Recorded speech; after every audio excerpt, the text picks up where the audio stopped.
Hello, listeners, and welcome back to the Skylight Books podcast. We are here with our delightful new series called Better Than the Movie. It's always been called that. I don't know what you thought it might have been called before. It was never called anything else. Accurate. Better Than the Movie, episode 2. Can confirm. For this podcast, we discuss movie adaptations and the books that they're based on. Today, because of the Oscars, this was actually, I think we were sort of vaguely planning to do this before the Oscars. Yes. But we know that this did not win Best Adapted Screenplay, but that was the premise. We were going for a Best Adapted Screenplay. Something timely. Yeah. Yes, something It's still timely. timely. It won. It won a bunch of awards. Yeah. So Just not adapted screenplay. Just not adapted screenplay. I wonder why. And as always, what we have here is 3 Skylight booksellers who like movies, who like books. My name is Justin Remer, I'm Allan Trailer. And I'm Tyler Austin. and we are here to discuss All Quiet on the Western Front. We are going to save the discussion of that, which would be kind of spoilery, but it's war. Like, people die. Yeah. Also, the book is almost 100 years old. Yeah. I would also argue that movie is not a spoiler for the book in most regards. Yeah, honestly, So certainly you're fine either way. It's not an emotional spoiler. So we'll get into that in a little bit. I wanted to start off with just the topic, a few topics of All Quiet on the Western Front. You got Best Adapted Screenplays from the Oscars. You got war movies. You got things that have been remade a bunch, because All Quiet on the Western Front came out in 1929. Immediately, 1930, they're like, let's make a movie. Hollywood makes a movie. Then, like, 49... It wins Best Picture. It does win Best Picture. First movie for Universal Pictures to win Best Picture. Yeah. Also, like, the second movie to ever The win second Best Picture ever, yeah. So it's very odd, because I got the Blu-ray of the 1930, and they like keep referring to it as like, it's Universal Pictures' first Best Picture. It's like, yeah, it's like the third one. Like, Wasn't a lot. It would have happened eventually. yeah. Yeah. Anyhow, so we did. There's that. Then 49 years later, you got the TV version, which we did not watch. Mm-hmm. We did watch the 1930 for curiosity, for comparison. We did not watch the 1979. I watched like 40 minutes on Tubi. Oh, you did? That's a lot. This morning, yeah. Yeah. It's, we'll get to it. It's The 49? The 49 one? The 79. Oh, 79. 79, Okay. yeah. God, I'm so jealous. I wish I had time. I know. I really wanted to. I love me some Ernest Borgnine. And it's directed by Delbert Mann, who directed. He might have won Best Director for Marty. Yeah, I think so. Yeah. But anyhow, Marty's great, yeah. yeah, but that definitely won Best Picture. If And you've he seen the said, movie Quiz Ernie, Show, come with me. We're going to World War One. CBS wants to do All Quiet, and you're my man. And Ernie said, "You son of a bitch! I'm coming back for one more job." You're crazy for this one. You're crazy, Delbert. Just Delbert and Ernest, 2 guys with normal names making movies. That's right. You know. Yes, Delbert Del, I call him. Del. Casual like. Del, Okay. Del and Ern. Yeah. And then, of course, the whole premise, 2022, Germany makes their first adaptation of it. I didn't, whatever. Invest night quiet. Oh, right? Or is that what spot we're doing on. German? Is that what we're doing German? Yeah. Yeah. It's perfect. Oh my God. So I'm getting disrespectful. chills. I'm so sorry. I'm so sorry, Germany. Yeah. Uh, Well, Oh, I think it's Anyhow. Deutschland, but yeah. So 2022, they make it. It gets nominated for Best Adapted Picture. We're like, let's do that, because the others are either like not based on books, or maybe too sad. It's odd to say that. Like, Sure. both women talking, which one, and is great, and All Quiet on the Western Front are both sad. So Yeah. it's like sad versus sad. but a war picture, We it's like made the boy choice. we made, yeah. Yeah. We made the boy choice. Yeah. Getting on my first topic, are there any like adapted screenplay Oscar movies you can remember that you like love? I mean, for me, a lot of the ones in the 90s hit pretty hard. You got Silence of the Lambs. You got It's pretty great, yeah. I mean, let me look at the list. Sorry. I mean, going back like the Godfather, that's a pretty good one. I mean, yeah. Some might argue a pretty good movie and a decent adaptation of a novel. Call me crazy. Yeah. I will. Oh yeah, Yeah. LA Confidential. Oh, L.A. Confidential. Yeah. Rips. Oh, Sense and Sensibility. Emma Thompson's. Oh, yeah. Yeah, actually, I haven't seen that one. Academy Oh. Award winner Yeah. Emma Thompson for writing. Yeah. I mean, And then- she's always great. Yeah. And then she went on to make the like Nanny McPhee movie or whatever. And wrote a movie based on a George Michael song. Oh my god. The Dream. I mean, what a career! You can't beat it. Last Christmas, best Christmas. That's right. Yeah. So I mean, there's a I mean, you know, I think obviously this book is like it obviously points to a rich history of Hollywood adapting things. I mean, it was literally like basically year 2 of the Oscars. We're going did way you back. say ruining things? Oh, sure. Yeah, sorry. Sure. It sounded like you said adapting. I'm so sorry. Hollywood is very good at taking things and saying, well, we'll change this around a little bit. We'll fix it up. Context, who needs that shit? Yeah, well, you know. That said, all right. So you're coming in hot. You didn't like so hot. either of the adaptations that we watched. I wouldn't say I didn't like them. I would say I hated a great deal of both of them, but ultimately I like the 30s one. Yeah, Okay. like that's interesting to me. Because I have my issues with the 30s, but I think it gets a lot more right than the new one does. Oh, for sure. Ton, yeah. And just say it. What's your? Oh, I would agree. I mean, I think the 30s. Yeah, I was not a huge fan of the newest adaptation, and I think the 31 does a great job. Honestly, I think it's like as good of an adaptation of a novel that is like almost so like ephemerally about feeling like it's what people are feeling, and the like long slow descent into madness essentially is like it does a really good job of like kind of painting that in a way that's like digestible for a film in a 30s way, in a 1930 way. I mean, I was surprised. A lot of peering through windows. Yeah, there was like some insane violence, and then like we can't have sounds of punches hitting. And people get shot and just clutch their chests and fall. Well, but then you have dismembered hands hanging from a line of barbed wire. I think I saw that and was like, that is going to go harder. I had to rewind it. I was like, no way I saw that in this movie. Same, 100%. And I think that is harder than anything in the new movie. 100%. That's cooler and better than any piece of violence in 2022. Yeah, I mean, all right, let's just get into it. The book mentions flamethrowers. Obviously, in the 30s, they didn't bother doing that. So clearly, the 2022 Netflix version, Edward Berger is like, we're gonna get a flamethrower in there. It's gonna be CG and awful and like not even like horrifying, just ugly. It's gonna be so lit, bro. Oh, I mean, also in the book, there's literally one line about they got tanks now, and that's like the big battle at the end in this movie. They're like, oh, these tanks are coming over the wall. You know, like it becomes a much bigger scene in the 2022 version. But but also just like that such brief image of dismembered hands on the barbed wire versus like lighting a guy on fire with a flame. Like the impact is so different. Yeah, and it's amazing. I mean, I could not believe this was 1930 because it's like you're watching a man running towards camera. Then the camera is panning from left to right along the barbed wire. Guys are getting shot left, right, and center. Then an explosion happens in front of this man. The dust clears and his bloody stump arms, his hands are still gripping barbed wire. It's amazing. It is amazing. Like technically and like visually, it was unbelievable. Yeah.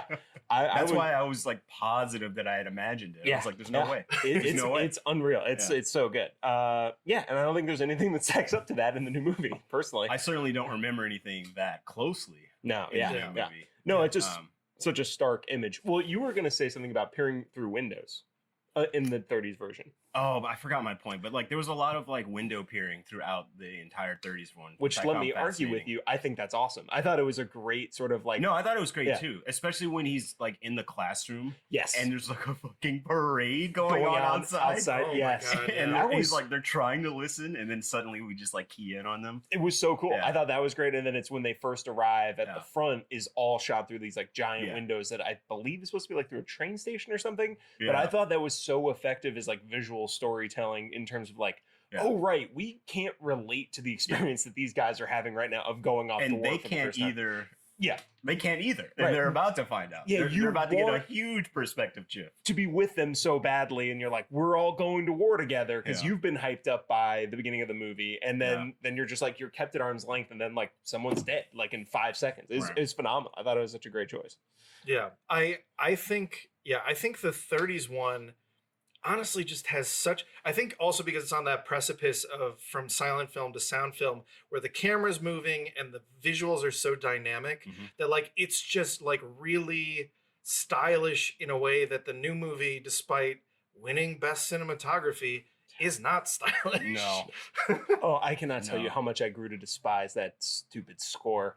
Bomb. Yeah. I kind of wish it beat me up so much that I ended up like really kind of liking it, because I was like, yeah, it is kind of like war. It's just kind of coming out of nowhere. It's like disrupting everything, you know. Sure, it feels like war to me. There's just that moment where they're like running and singing a song, and then the score is going like over them singing. Yeah, no. And I was like, what? Well, why are they saying? I like it. Just felt like so incongruous to my brain. I thought the Terminator was gonna pop up in any moment. Well, that's the thing. Is like nobody gets their moment of joy in the 2022. No. Which we'll get into it, but yeah. All right. So real quick, before we get too heavy into, we should summarize it briefly, I guess, right? Well, no, I was gonna say let's talk war movies real quick. Oh, sure. Because one of the thoughts I had, and one of the reasons why I accept 2022 changing stuff from the novel is I feel like this novel by Erich Maria Remarque, I assume it's Mariah because of whatever. Could be Maria, but it's Could German. You say it in a German accent, please? It's sure what my brain looks like. Mariah Remarque. Justin is foaming at the mouth, everyone. He took his shoe off and started banging it on the table. Kind of has set the template for like every war story in the past 100 years. I mean, like, in many, because like you've got the drill sergeant bit that's Full Metal Jacket. You've got the like going home and feeling alienated bit. That's The Hurt Locker. You've got like, I mean, even just like the camaraderie of the fellas, like Band that of feels brothers. like every war story now. So I get why you would want to change things in 2022. I think every choice they made was not interesting and the wrong one. But there's basically only one thing I really liked about the 2022 version. And that's the guy who played Cat. Oh yes, I completely agree. He's him. Truly, I would in like a weird like, hey, they actually got Spider-Man who's a teenager kind of way. Yeah. Because if you look at 1930s and the 1979 is Borgnine, and I love the guy who played him in the 1930 version, but he was also like a Brooklyn. Yeah, he's a cartoon. He's a Brooklyn tough guy who's like he's Bluto just rolling off and beating up Popeye and just being like, oh, come on, man. But I will say, I love that actor. He's great, Lewis Wolfheim, who sadly like died like the next year and had like this just his fucking broken nose, the visage of his face. He does have a very interesting face. I was like, this is a movie face. This is a face we need. But yeah, he's like conservatively, I think in the book, Cat's supposed to be like older than them. He's supposed to be 25. Right. Exactly. And they're 20. And this guy is like 50. Clearly. And it just is weird how much older he is. But it's also one of those things like when you cast someone that old, you're like, why are you still a private? Right. You know, if you're Same with the guy from the 30s that plays Chadin. I'm just like, this has got to be the oldest soldier. It's like Bing Crosby being in White Christmas, you know, and he's 50, but he's like, oh yes, sir. Well, and then well, then the whole scene where like the four of them see the three ladies and like Chadin gets cut out. It's like, well, yeah, because he's the one who should not be going after young ladies. You're a creepy old man. But anyhow, I wanted to talk. So, what other things do you think are in the war canon? And I guess the question would be, do you think they take from All Quiet? Are they biting the All Quiet bit? Well, I got so angry after watching the 2022 version that I immediately just started watching Saving Private Ryan. And it got a part what you mentioned earlier, the camaraderie that is so essential to the book that I think both movies kind of fail. And I was like, I just feels like Saving Private Ryan and Band of Brothers and stuff like that got that part so well that I had to watch it to like cleanse my palate. Yeah. That one's great in terms of also like it does the horror. Maybe of Platoon the war. too. I haven't seen that in a while. It has that kind of idea where it's like two fathers. But I mean, like that one, Saving Private Ryan, is so good because it has like a men on a mission story in top of like the horrors of war story. Which I love professionals being professional movies. Just doing stuff, just going into towns, finding people. So that, I mean, that definitely, I think I'm sure, like, if we were to go back and there would be some sort of visual references in Saving Private Ryan that are too all quiet, almost certainly. Yeah. Also Sam Fuller, because I know Spielberg's a big Sam Fuller fan. Mm-hmm. Probably my favorite military, I guess it is war, it's Korean War film is It's all war, Justin. It is all war. Is Sam Fuller's Fixed Bayonets. And that one is so good. You've got all these colorful characters that are like perfectly characterized. It's not like everybody has to have an arc. They don't. Yeah. Like it isn't like, oh, we made this guy illiterate for no good reason. Hey, well, yeah. Well, oh yeah, okay, we'll get into it. But like everyone's perfectly, but it's also just sort of about like, and we got this stupid job we have to do, which in Fixed Bayonets, the whole premise is that, hey, we're going to retreat. Can you stay here and pretend that we're not retreating? Yeah. So if the enemy comes, you like fight them off. And it's like, wow, that sucks. Yeah, that really sucks. But like, what a great premise for a movie. Yeah. Where's Mike Rowe? That's a dirty job. Oh, my God. Yeah, no, God. I'll leave now. Just make this a twosome. No, yeah, I mean, the book itself does an amazing job of, yes, like the camaraderie and like the randomness of war, where it's like there can be these really great highs. I mean, one thing that they did really well, like a moment that was totally unexpected in the book to me is like where Paul is explaining that he like feels this like some sort of closeness to Kat that he cannot even really put into words. Yeah. He says it's like closer than being lovers. Yeah, it's just like, you know, that you have this camaraderie, this bond that you share over like a cooked goose. Yeah. That is like the closer, which I think they actually probably get closer to in the 2022 version because they just seem more like normal people. Like there's not like this huge gap between them. Although there is that weird like, you're gonna get out of here, good. You will. Yeah. Like Goodwill Hunting's him. You're gonna go to college. You're gonna be great. I'm a loser. I wake up every day hoping you won't be there. You're sitting on a winning lottery ticket. I do have a question because there's something that's in both the 30 and the 2022 that I'm like, but that wasn't in the book, was it? Is that they start off with the premise that they're all kids and they've been brainwashed, but there's like the one guy that's like holding out and they're like, come on! Yeah. And that's the first guy to die? Yes, I don't remember that from the book either. I feel like that was just made for the 30 movie and 2022 was like, it's not a bad little thing. You could do that, sure. Well, and even, was that the guy who was holding out in the 2022 movie? I think he was psyched, but then was like the most scared, and then he just gets blown up, right? Yeah. I think because technically Paul is like, they also make it like 4 guys. Yeah. And which also I think deadens a lot of that. Well, they make so many bad choices. We can get into it. Well, I guess, how would you even sum up the plot of the book? Because it does feel very episodic. It feels like it's about just living in the experience of these guys. Yeah. Which is funny because like the thing that I find frustrating about the 2022 is that, and even maybe the 1930 bit, is that they're like, we have to set up like the innocence and then the disillusionment. But the great thing about the book is you're just thrown in. He's like, they're already in it. Yeah, they're already friends. He's already 20 years old. Yeah. He's already like hard bitten because like when the 17-year-olds show up, he's like, oh, they're fucking cannon fodder. Right. Yeah. And like, it's like, wow, you're already fucking... You're super jaded. Jaded at 20, yeah. Both movies add like 30 to 50 minutes to the beginning of the story. Yeah. And I hated it so much. So I can respect it in the 30s version because they were going for like a linear version of the story, essentially, where it's like they're 17, they're riled up in a classroom, they like throw their papers in the air and decide we're going to go sign up like now. Dude, the scene when they're all like just jubilation is flowing through them, they look like mania personified. It was insane. Which I was like kind of into. I kind of worked for it. Totally works for me. Like that's definitely the like we're on the verge of like silent film, sound film, because like with sound you don't need all those faces going but then when you see it you're like, oh, the effect is insane. Yeah, it's insane. It heightens it a lot, certainly. But I like at least going that route where it's like we're going to start with these kids at 17 and then we're going to show you them getting trained and then going to the war. Like I understand having to do that.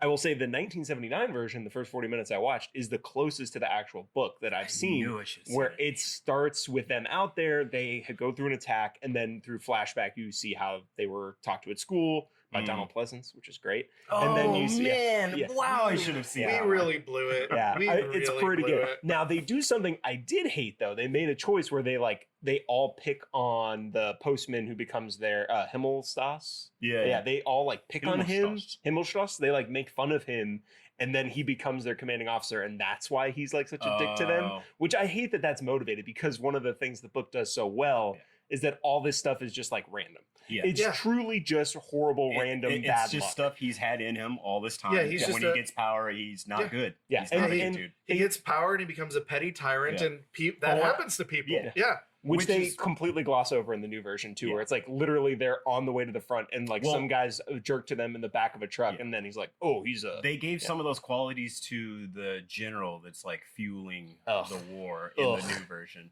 So and a little bit to Bruhl's character, which is also like.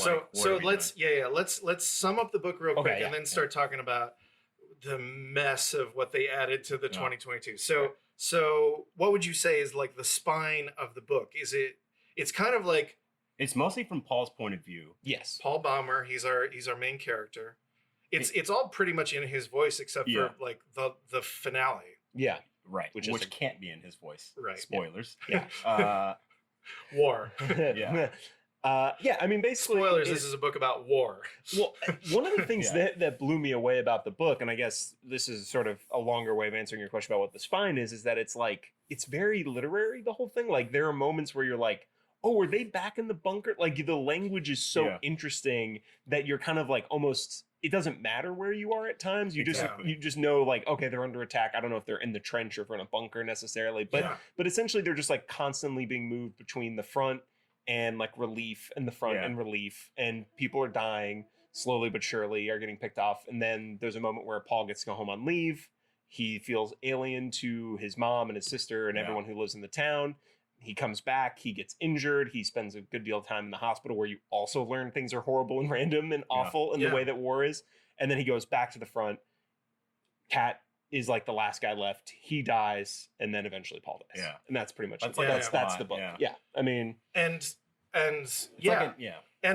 I think you made a great point in that the book is very it's literary, but it's very experiential. Yes. Yeah. And it doesn't have like a movie's way of being like, you have to be like, this event leads to this event, blah, blah, blah. It is just sort of like, you're like, oh, I'm in this and all I can do is survive. Yeah. And sometimes that leads me to grand thoughts, and sometimes it just leads me to be like, where am I getting some fucking food? Yeah. And he waffles back and forth constantly. And maybe I should have like kept that piece of bread the rats were eating, because like now I'm hungry. I'm starving to death here on the front lines. It's again, very experiential. That's a great way to put it, where you're just like dropped into almost like scenes basically that don't really have a beginning.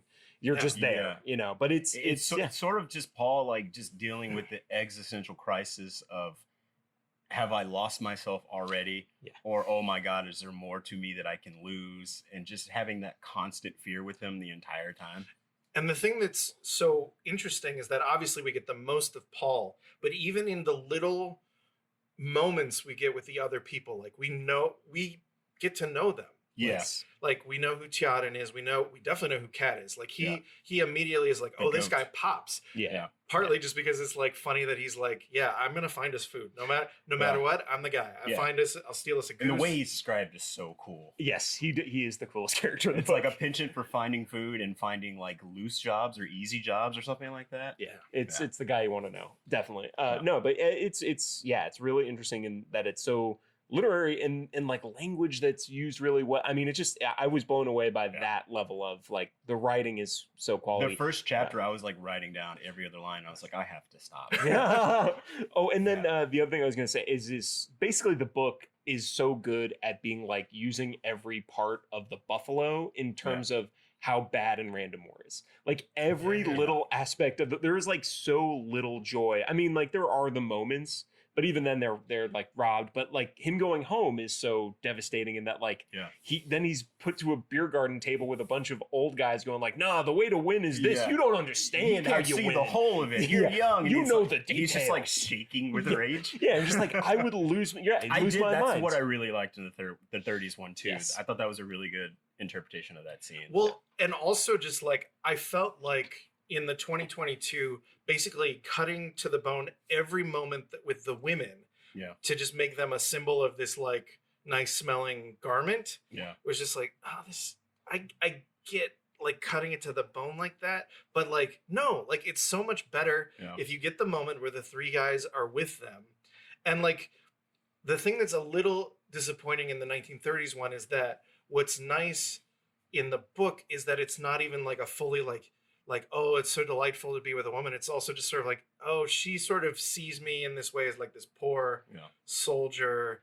And the like food they bring. Yeah, right. And like she's like, it's like she sees me in this way, and if she knew the truth about me, she wouldn't care. Like there's so much complexity. Obviously the movie can't even get into that. Yeah. But I was like, oh, this is clearly pre-code, because even though they don't show them in bed, they show outside the door of them talking after being in bed, I'm like, the boudoir scene. Yeah. You get the shadow of the bedpost, and it was like, wow, interesting. I'm like, yeah, they're not implying. They're just like, yeah, they're in bed. Yeah. And they've probably just done it. Making whoopee, I believe. They've made whoopee. Yeah. Whoopee.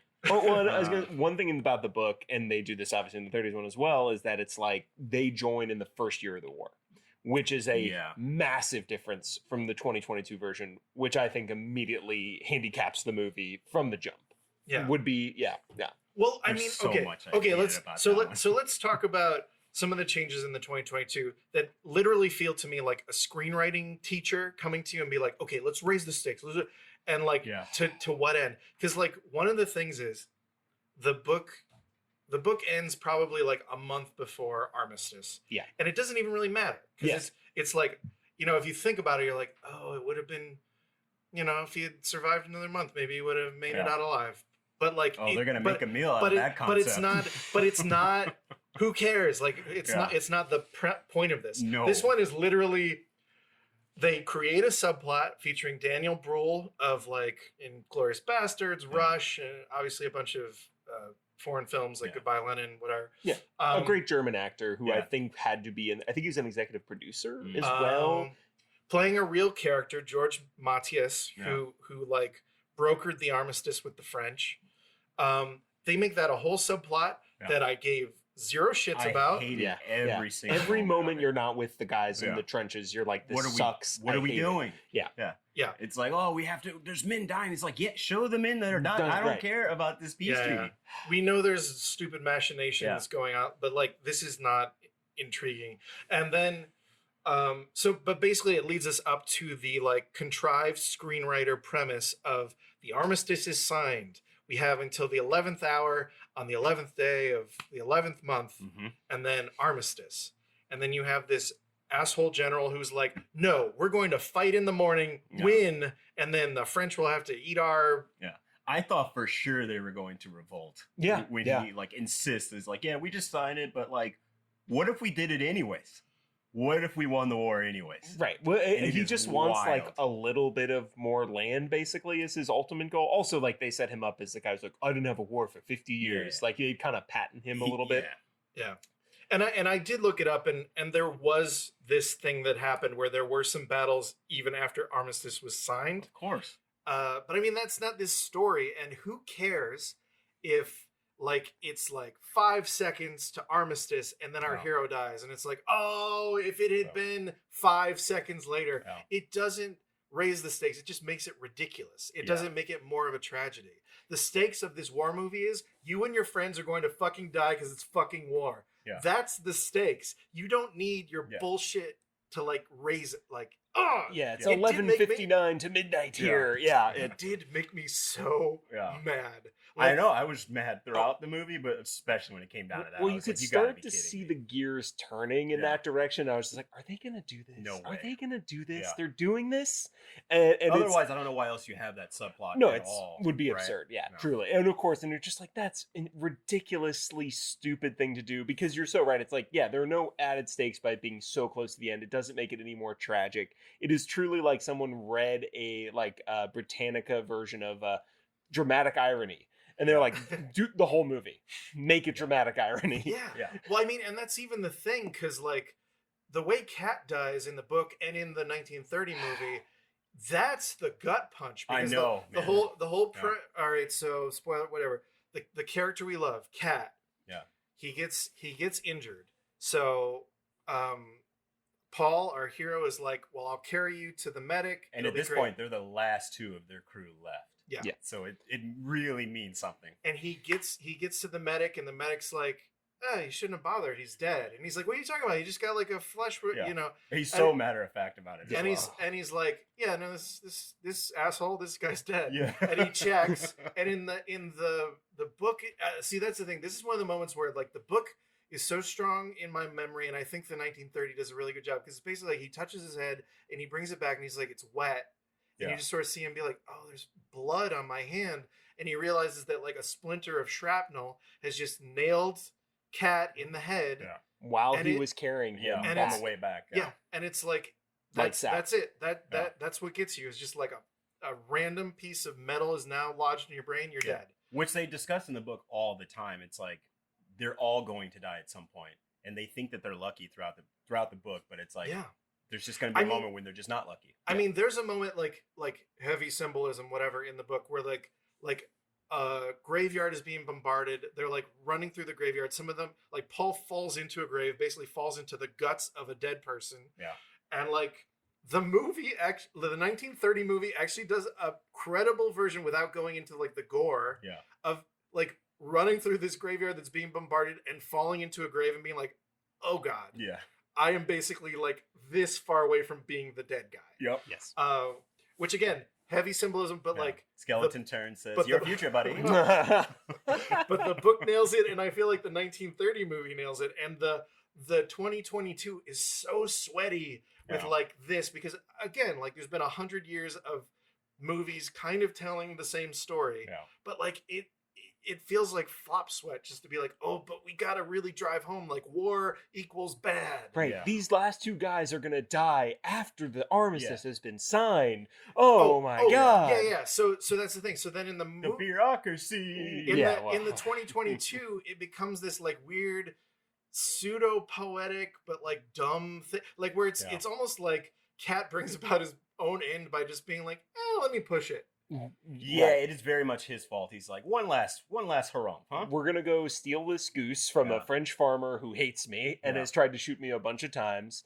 And I think there's supposed to be, again, like you said, some very heavy-handed symbolism of like, oh, it's actually the farmer's son who comes after them and shoots them, and it's like they've corrupted this youth who wasn't even really in the war, and it's like, but that's not the point of the fucking thing. Yeah, and it's like, and again, it's like, fair, you can change it. Of course you can change it. That happens with adaptations. But like, it's not more interesting. It's not the better choice. It felt like they just wanted to do a WW1 movie, and they needed some way to do it. And they're like, let's just use this book. Basically, in most ways, in name only to get this thing made. I mean, that's the thing is like, the two movies, stylistically, watching the 2022 Edward Berger one, was Come and See, the 1980s Russian film. Have either of you guys seen that one? Yeah.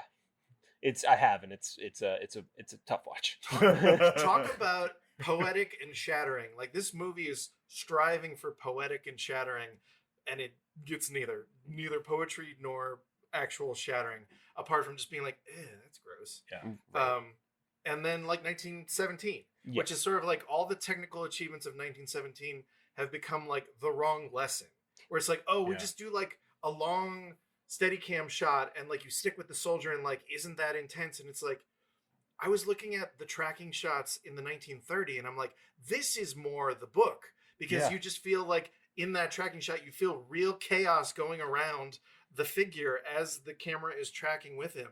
As opposed to here where you're just like, it's just CG explosions and CG soldiers and CG blood. And it's just like, it deadens it. The explosions in the 30s version, deafening. Yeah, deafening. And you felt them. You feel the physical effect of them on you. And it's like, that's you're just, because you just know they were blowing stuff up. Yeah, it was Hollywood in the 1930s. They just blew a bunch of bombs up. Who knows how many stuntmen like got really hurt in that movie. It was easy to Hurt's cast. a nice way of putting it. It was easy to cast extras who were Names might be amputees. better. Yeah, they had a lot of amputees lying around on that set from the bombs they set off. Yeah, it's wild, and it looks phenomenal. And again, if I there was the moment, and you're right, 1917 is exactly where they're pulling this from. But it's like in every other movie, like the moment where a guy is running and just people are like falling around him as he charges into battle. I'm like, I've seen enough. Yeah. I've seen enough of that exact shot. Saving Private Ryan does that incredibly well. There's so many movies where it's just we're charging forward, and then the guy right next to him, boom, he's down, and you're like, okay, I get it, I got it. Yeah, they've done it. It's dumb luck. It's dumb luck. We got it. Yeah. Even okay. So going into the 2022, they basically that movie just creates this whole first act.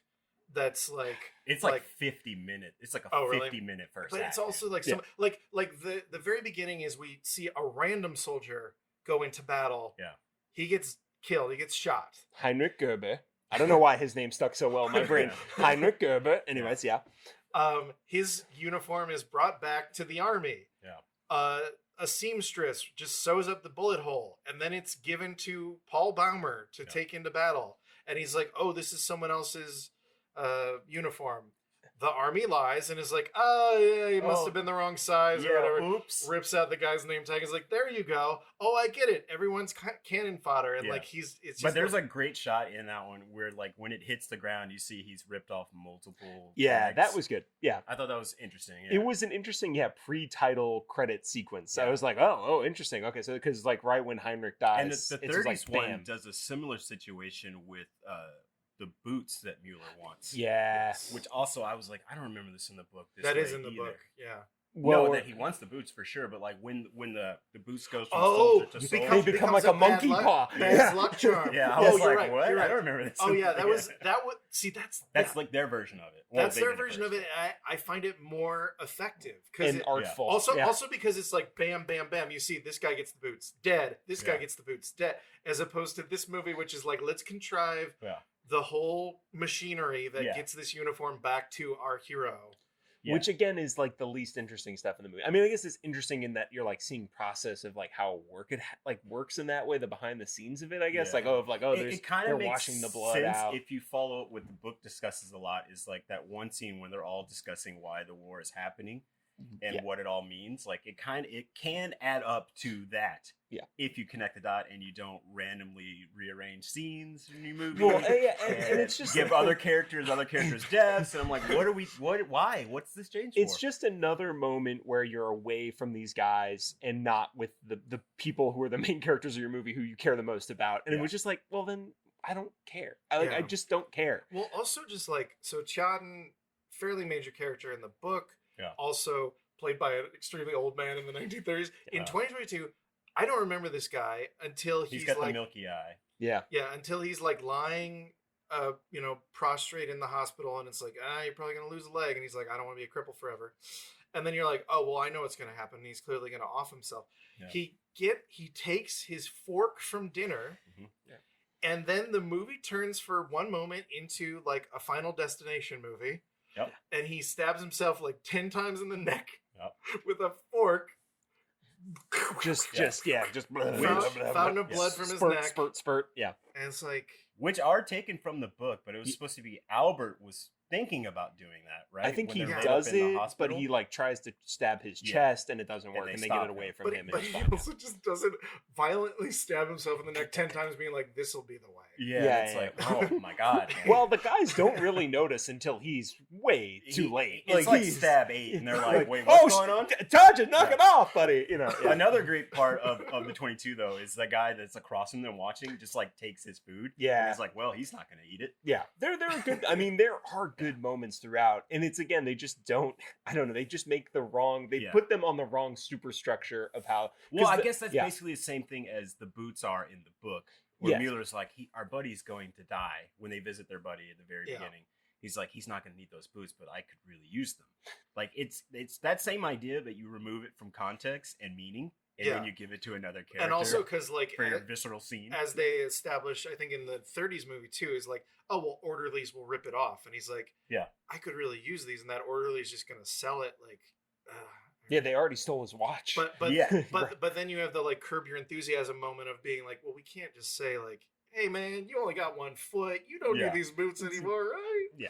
Exactly. Well, and so I was going to say, I think to go back to the 2022 version, the thing that I would consider, again, on top of the entire plotting, is just the biggest mistake they make is they bring these guys into the war too late, right? It's like, because in the book and in the first movie, they come in right at the beginning of the war. And so essentially, like, these guys, the way that the book has it set up, would be like the guys who show up late and are just like mowed down immediately. Yeah. But then somehow they make it for like 18 months. Like, so it's like, even by their book's logic, they shouldn't really have survived and made it. But so they go for one battle and then they time jump 18 months to the very end of the war. So you miss a lot of the like actual battle, like them bonding and like the camaraderie. You just like, you jump 18 months. The bulk of the book, yes. To make room for Daniel Bruhl and his terrible subplot on a stupid train going through Germany. Oh, and also, give me more shots of how opulent this meal is they're all having. Oh, when he's just like splashing wine after one sip. It's just like, come on. Like, we get it. They're rich and this evil. Guy sucks, and they send these people to die, blah, blah, blah, blah, blah. We got it. Also been done to death. It's like, exactly. Why not? I mean, don't call me crazy. Why not just do the book? Yeah, just exactly. Because so they speed run. Yeah, they basically speed run the entire novel for Daniel Bruhl, and then cherry pick moments. Like they give them lines from the book occasionally because they're like, "That's a pretty good line." Yeah, it's like, it's a great line. Yeah, it's even better if you have all the other ones with it. Yeah. So for me, the key scene of the book and both movies, and I think it also points to like, because is the scene where Paul is in a foxhole and an enemy jumps in and he just immediately is like, stab, and then like is like, oh, now I'm stuck in a foxhole with a slow dying guy, and he's just like immediately like, oh, and he's just like a guy, like he's just I think both movies botched it. And I agree with that. I like the 1930 overall. Scene in the book is, oh my god, that's what I'm saying. This is he the goes key through the scene full in the gamut of like this is reality the key scene in the and book. emotions. Yeah, and like eventually he's like, just shut up, and then he's like, oh, you know, I'll make it better, or like, oh, I'll make it up to your family, and like, and then he's like, oh, then I forgot about him, and then oh, maybe that didn't even happen the way I thought. It's like, oh my god, war has done something to you, my friend. And the problem is with the 1930 and. What I think is the weakness overall of the 1930 is like, they're like, we got to get some of Remarque's really good internal dialogue and just have Lou Ayres say it out loud. And it's like, this feels not, he's not Hamlet. Like, don't do a soliloquy, buddy. Like, I couldn't believe that the 30s one didn't have the narration, like his internal thoughts, his narration. I thought for sure if anyone would have done it, would have been the 30s. Because I think that's what you really need to hear his point of view when he's describing some of these scenes. And I think I don't love voiceover narration, but it does work sometimes. And I think it's kind of essential for this story. Because when you give it to characters, it just sounds like really awkward. Yeah, I would agree. I think it almost works in the 30s one because it's like he's talking to the guy who's dying. Like, so you can almost get it out in a way, but it's also 1930 acting style. So it's just like, you can hear it in the back row kind of thing. I've seen Lou Ayres in later movies, and I think he gets better. And I also think of him as like, I really didn't like proto Jack Lemmon. I thought at first I really thought it was him, and I was like, that doesn't make sense that much. Jack Lemmon would have been a little baby. Yeah. But I think he got better. But the problem is, this is literally his first role. He's like, this is what's going to make me a star. And I think he overdoes it. Oh, yeah. When he gets shot and he's like, oh, my side. Yeah. I'm like, oh, they overcook it a little. They really do. I mean, it's the 30s, and I forgive it for that. But, like, that's what kept me from really... I think the style is what kept me from really loving a certain amount of the audience is still like, the pictures are talking. It's moving and words are coming out. Yeah, exactly. Yeah. Which, like, thankfully, the whole movie is at that tone. So at a certain point, you just, like, adapt to it. Like, you're just like, okay, I get this is the volume. This is the pitch we're at. Like, so because that's the thing too about the 1930 that I didn't like, is like, oh, I kind of wish it didn't, like the like not foxhole, but the not barracks, but like, when they're hiding. the bunker thing. Yeah, like the trenches in the bunker, like didn't clearly just look like a big sound stage. Like, like even by the 40s, like you're getting more realistic cramped spaces. And this just feels like the weird spacious, like, we're all guys crammed together, but like, look how tall the ceiling is. Like, and everything. But yeah, like I think that I was very happy with the 1930 for capturing as much of the spirit of the book as it did, and it adapted things in ways that were interesting. Again, like the boots were like an interesting visual way to tell the story of like, oh, and these guys are starting to die, and like it's a bad luck charm, and like also even the whole foxhole, or I guess it's really like a shell hole encounter with the other soldier, which is, I would say, again, like the climactic sort of moment for Paul, where he has to confront hand-to-hand combat and death.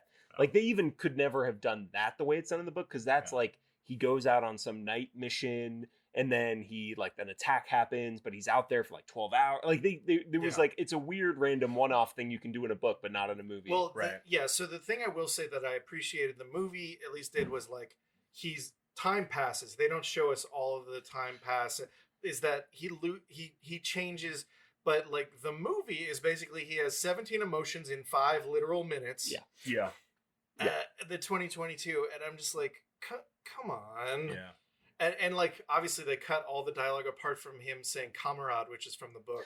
Him trying to be like, "Oh, I need to cut open your shirt or something, uniform jacket, uniform to get to your wound to try to treat you." So like he sees the knife and he's like, and he's like, no, comrade. Like that's the only thing he really says, and that is from the book. But then like the actor has to have 17 emotions in 5 minutes, and also is shot from like 7 angles, and it just keeps cutting, and it's like, this doesn't feel like anything. I think the only version of that works, and the only Paul I ultimately liked was the guy who did the audiobook, because I went back and forth between the audio. Frank Muller, amazing VIP. I only know that because I looked him up, because I was like, his voice reminded me of the guy who did the narration for the TV show Fishing with John, which is a very niche reference. But I was like, is this the same guy? So I looked him up because I thought maybe he was the Fishing with John guy, but he's not. But he is like the granddaddy of audiobook narrators. Like he was, and it really shows. He was fantastic. Doing it. He was doing it since like 1979, and like, unfortunately, like got in an accident, tragic death, but like, R.I.P. Frank Muller. But like, he goes through every emotion in that scene, and I was just like, oh my god, I have to like pause this now, because that was a lot. That was a lot for me. You're the one that turned me on to the audiobook, because I did read, but then at a certain point I was like, I just gotta plow through it. And I honestly went back and forth between chapters, just depending on like when I had time to listen and when I had time to actually read. But support your local library, use Libby, and listen to Frank Muller's excellent reading of All Quiet on the Western Front by Erich Maria Remarque.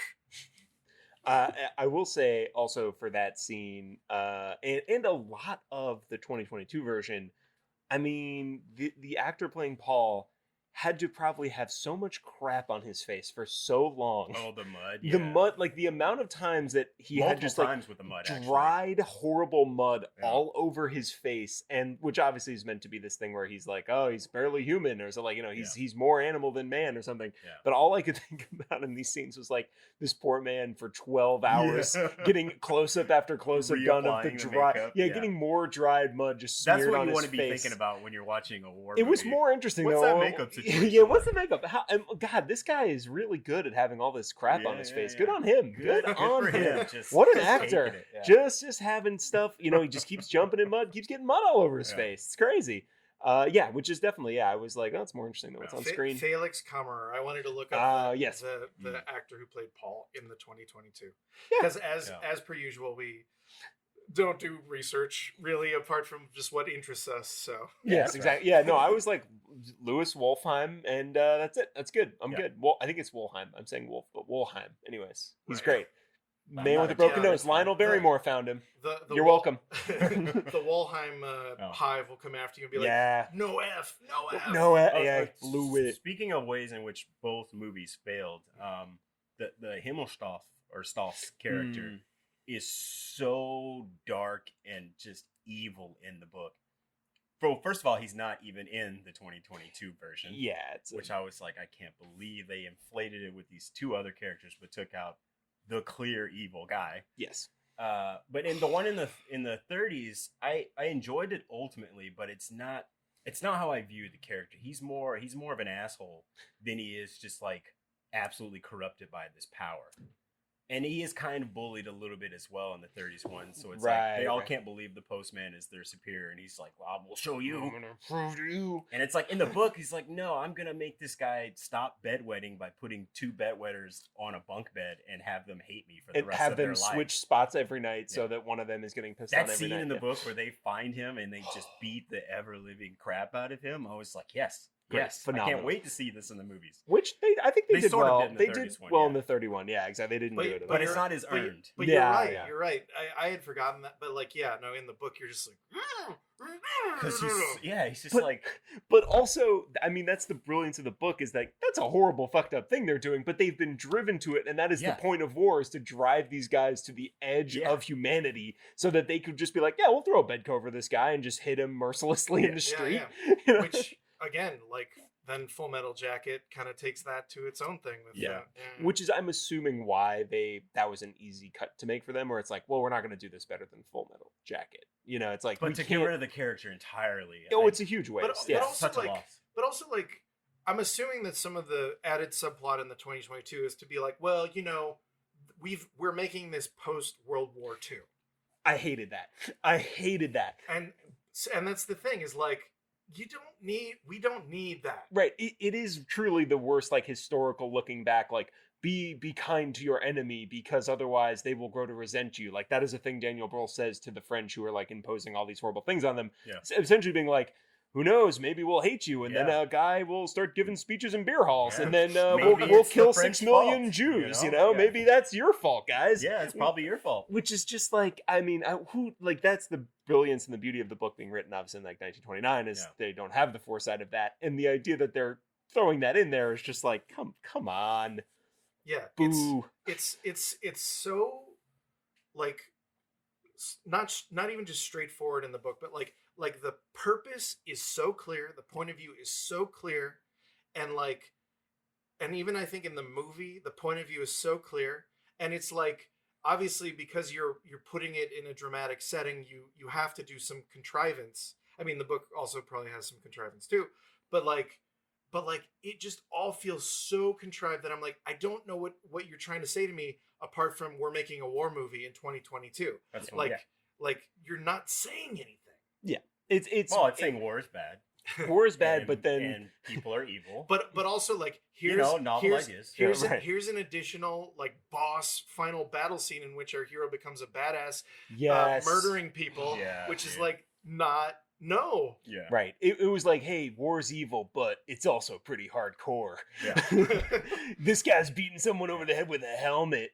That was also, I mean, again, they did this, like, you think the thing with the ladies where they get the garment and then like Franz gets it, who dies off screen, who's a character we also have no relationship with because they just fast forward over those 18 months that they're out there. Yep. So then Paul puts the thing on, and then actually this was truly a moment where I was like, all right, this is enough movie, where at the end, Paul is dying. He's been stabbed in the back by a random guy with a bayonet who was hiding in the back of that bunker for some reason. Yeah. Why he was in there, I'll never know. The attack had been happening for a while. Stabber. Yeah, he was just hiding in the shadows to perfectly come out and surprise us, the audience. I mean, Paul, no.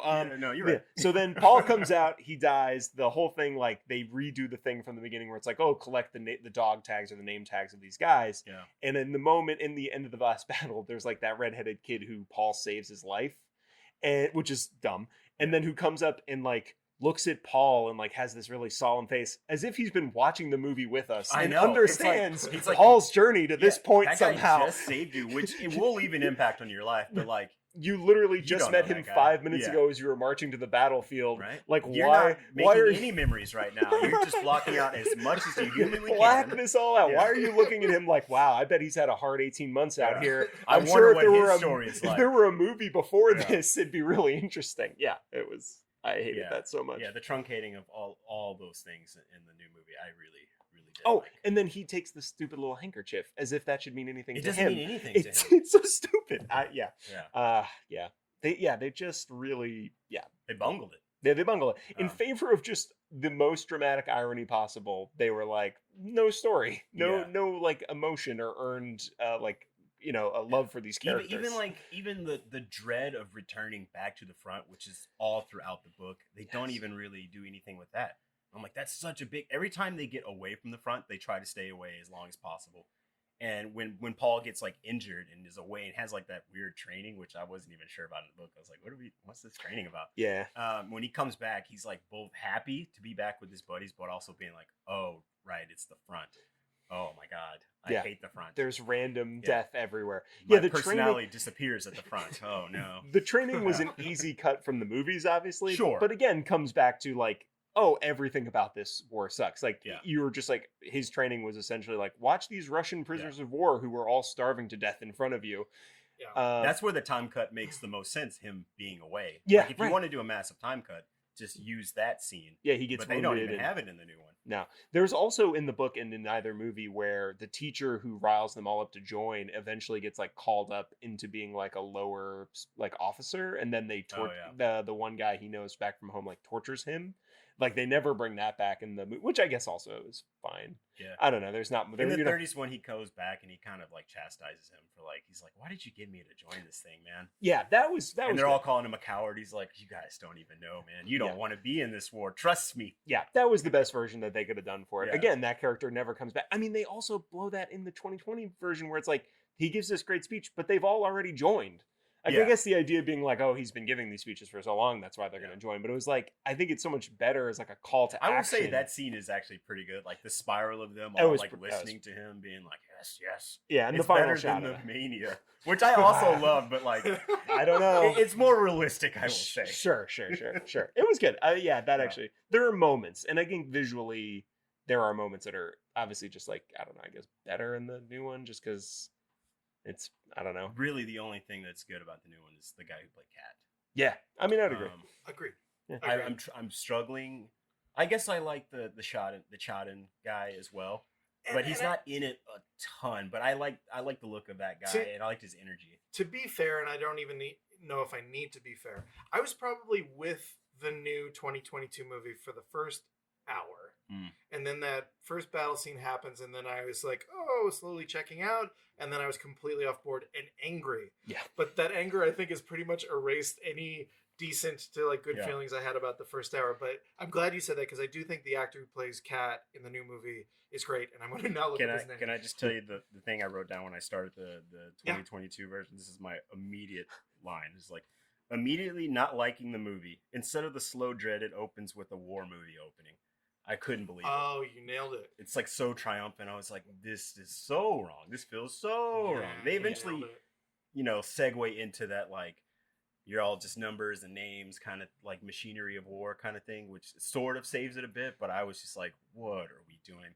Because they're also like making a point of like this guy being coward until he's like pushed to it. And then he's triumphant. And then he's like, and also dead. Yeah. It's like, okay, that's sure. Yeah. Well, that's, I think, ultimately the 2022 movie, like you say, it's a million contrivances. It's all like building to this moment that keeps you away from the soldiers. It's probably, if I were not coming in having just read the book and watched the 1930 movie, I'd be like, oh, that movie's fine. It's a movie. My ultimate thought was that's an interesting movie, a terrible adaptation. Bingo. Exactly. In the same way that maybe if Zack Snyder's Dawn of the Dead was just called Zombie Mall, you'd be like, oh yeah, give it much more credit. Yeah. Although I think even if this wasn't called All Quiet on the Western Front, I'd still be like, yeah. It's a fine movie, but a terrible adaptation is truly where I land. I would say it's an okay movie. Yeah, sure. Okay, sure. Cat is played by Albrecht Schuch. Yeah. Fantastic. Great job. Yeah. He can't read or write. He's a cobbler. Yeah. He's going to Ben Affleck him. He's going to Good Bull Hunting him. I also believe that he's like a scrapper, grifter kind of guy, which he's kind of is in the book. He's always finding the things they need and getting them the jobs that they want. The good jobs. Yeah, definitely. Oh, wow. Albrecht Schuch is also in the 2020 Berlin Alexanderplatz. Talk about another literary adaptation movie that I'm like, huh. Yeah. Also, the fact that this adaptation is only 3 hours as compared to Fassbinder's like 9 hours. I'm like, huh. Okay. Cutting some things. Cutting a few things. Okay, All right. okay. Thank you, Internet. Yeah, give us some big thoughts, and then I think we gotta make our final summation and go. And what a surprise summation it will be. Where will we possibly land on this one? It's the suspense. Hit it, Alan. What do you got? What are your last thoughts here? My last thoughts are the book is an absolute masterpiece. Anything with the line "revenge is black pudding" is A+ in my book. The 2022 movie, if I have to be kind to it, it's okay. I really actively despised a lot of it, especially it seems to have gotten all the emotions wrong or backwards and put things in random orders and change names, just to be fun. And the 30s movie is, I think, decent. It's pretty good. It's got a lot of stuff I like. The 30s acting is a little schlocky, but it was the 30s. And yeah, well, I didn't like that cat in the 30s, can I just say? Because how dare you?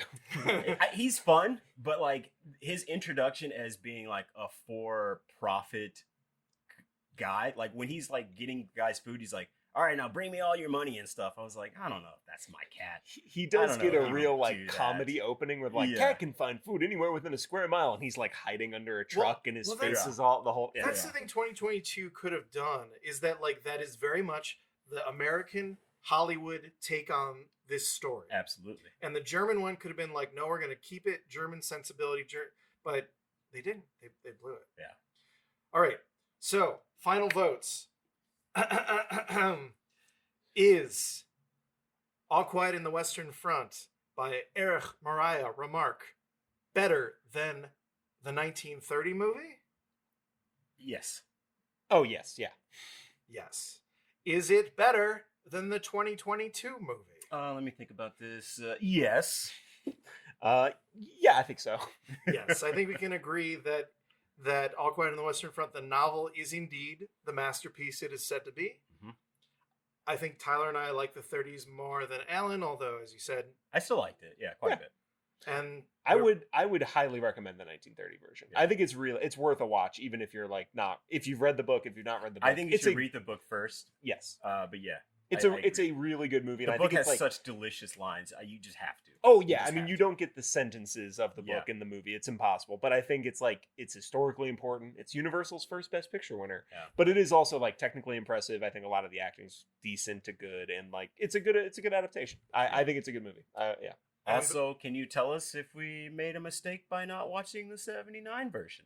Yeah, which I feel like we did. The first 40 minutes, pretty good. Yeah, if you're gonna keep Cat as like a 50-year-old character, I'd rather see Ernest Borgnine be that 50-year-old character. That's true. All right, before I say my very surprising verdict, I will say that I posted on Skylight Books' Twitter a poll to ask people what they thought the best version of All Quiet on the Western Front. In last place, the 1979 TV version. I'm assuming just because nobody watched it. In third place, now this is a heartbreaker, is the 1930 Best Picture version, 17% of the vote. Coming up in second, the 2022 Netflix movie, 22% of the vote. And I think that's recency bias. Come on. Recency bias. But vote with your heart. With more than half, 61% of voters on Twitter say the best version of All Quiet on the Western Front, and I have to agree, is the original novel. Hey, Twitter got something right for once. Yeah. And go see the 30 picture, and if you're gonna be like a best picture completist, I guess see the Netflix one, but you've seen war movies probably. Yeah, I would agree. I mean, it's great. You can find the 1930 version online for free in the Internet Archive. There's this company called Netflix. Mm-hmm. Netflix. Mm-hmm. That's where you can find the other one. Yes. Yeah. Mr. Flixnet? Mm-hmm. Netflix. That's right. Yeah, and it's on there. And currently Tubi. Tubi. Tubi has the 79, which maybe we will watch just for funsies. I think I'm going to watch it tonight. Yeah, it's pretty fun. It's good. Also, just last things on Remarque. He had like a wild, he dated, like a bunch of actresses, like Paulette Goddard, right? Yeah, Paulette Goddard, and he had like a from the Charlie Chaplin movies. Oh yes, there was a few. He had a few like man like dating actresses. Let me see but yeah, he was married to Paulette Goddard Welcome for to Tyler's Gossip a Hour. long time. Yeah, exactly. Hey, you want some 1930s golden Hollywood gossip? I think we all say yes. Oh yeah, Hedy Lamarr. Marlene Dietrich for 3 years. They had a long time love affair with a lot of letters written back and forth. Interesting stuff. Anyways. Yeah. So I think because it'd be cool for you folks to read and watch along with us, we're going to tease the next 2 episodes. So we're coming to you basically on a monthly basis. Next month, we've got one of our other booksellers, Elena Saunders, going to come in and discuss The Sisters Brothers. Fantastic. Book by Patrick DeWitt. He has a new book coming out soon called The Librarianist. I think that's the title. So that's sort of pertinent. We're going to read that book, watch that movie by Jacques Audiard. Great movie. John C. Reilly, Joaquin Phoenix, Jake Gyllenhaal, Riz Ahmed. Yeah. List goes on and on. That's a banger of a movie. Nice. I've neither read nor seen, so I'm excited. I've seen the movie, but not read the book. Alan's read the book, but hasn't seen the movie. Can confirm. What a confluence of opinions we'll be bringing. So that's drama. That's going to be for April, and then in May, I'm forcing it upon these guys because I love the trailer for the movie. We're going to do Are You There, God? It's Me, Margaret. Judy Blume. All right. Yeah. Thanks for tuning in. Please come back. Tell your friends. Rate, subscribe. Check out other Skylight podcasts, and be good to each other. War's bad. War's bad. Books are good. Allan signing off.